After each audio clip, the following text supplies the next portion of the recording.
The Napier plant of Woolworks New Zealand was hit hard by Cyclone Gabrielle, taking a year to get up and running. In Awatoto, near the river mouth of the Tutaikuri and Naruroro rivers, it took 3 weeks before floodwaters receded enough for comprehensive site visits, revealing major damage. There was all sorts of concerns about toxic wastes and all the rest of it.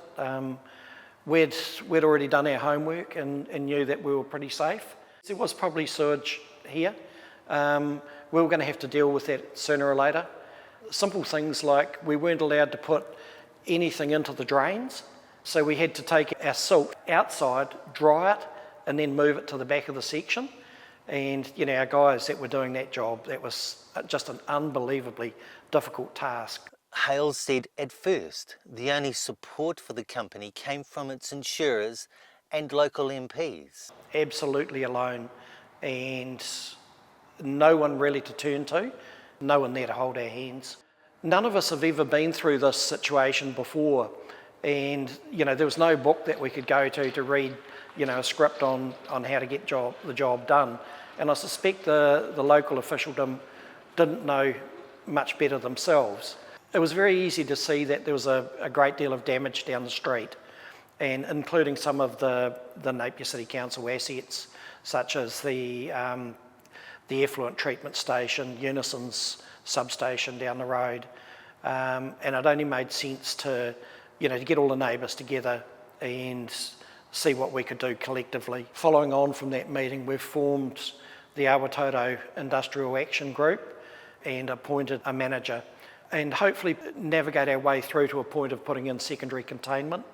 To be honest, we just don't trust that we're going to have protection from the existing 1 in 100 year stop banks. We need more than that. We need this industrial area to be protected for the future. The Action Group's manager is the former general manager of the neighbouring fertiliser plant, Ravensdown.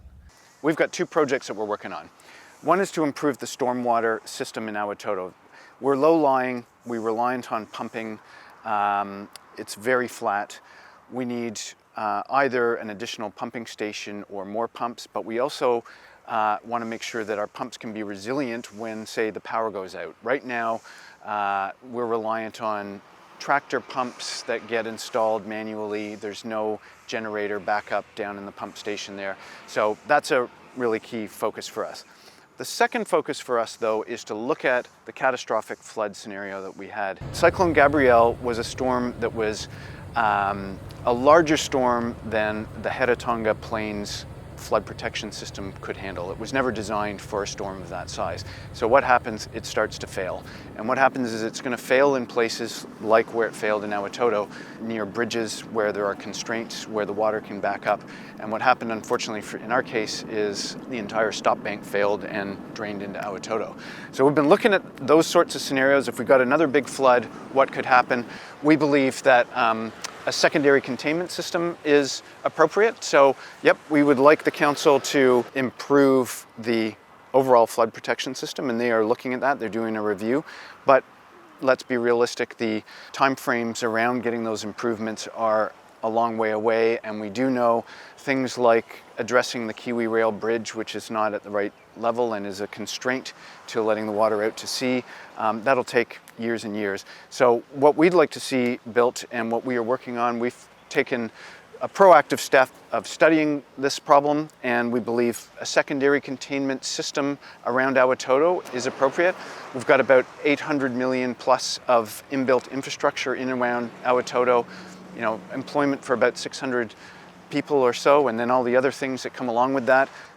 To protect that, what we would like to construct is a secondary containment bund, which goes around the outside of Awatoto and would keep the floodwaters, any kinds of floodwaters, out of the built-in infrastructure, including the city's stormwater treatment plant, and allow the flooding into the lower-lying farm areas and keep it out of the asset-rich area of Awatoto. Better flood protection will improve insurance prospects for Awatoto businesses, which, like Woolworks, are finding themselves in a better position. The Awatoto area is now a better place to do business. We have new infrastructure in terms of power and gas mains. We're working on water in terms of water reticulation and stormwater, and there's a lot of work going on there to make things better there. Plus we also have a new factory which will serve the wool industry well into the future. Patrick O'Sullivan for Baybuzz.